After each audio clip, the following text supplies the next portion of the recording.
চারটা কারণে আল্লাহ পাক বরকত নাজিল করে।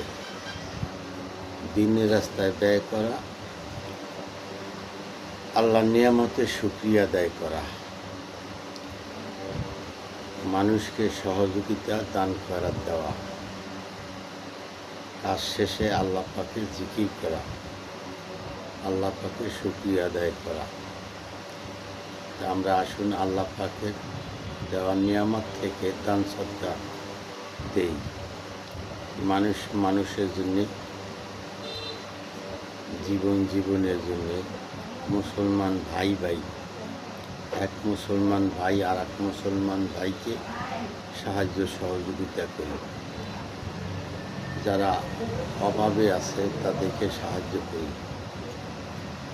আল্লাহ পাকের কাছে সবচেয়ে বেশি ফজিলত ভুখা, যারা অনাহারে আছে এ ধরনের মানুষকে আহার দিই, খাদ্য দিই, মেহমানদারি করি, খাওয়াই।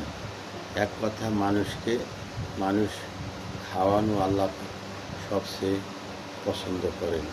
রাসূলের হাদিসও আছে, তোমার প্রতিবেশী কোনো ভাই অসহায় অবস্থায় আছে তাদেরকে আহার দান করো, পেট ভরে খাওয়াও।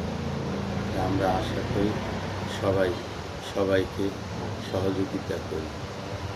আমি খেয়ে পেট ভরে পাশের মানুষ না খেয়ে মরে, এটা ঠিক না।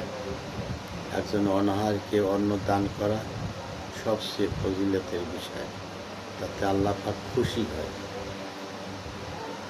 আসুন আমরা সবাই মিলে অনাহারী মানুষকে আহারের ব্যবস্থা করি, রাসূলের তরিকা মোতাবেক চলি। আল্লাহ পাককে খুশি দেখতে চাইলে অনাহারী মানুষকে এক মুঠো ভাত দান করি, পেট ভরে খাওয়াই। আলহামদুলিল্লাহ।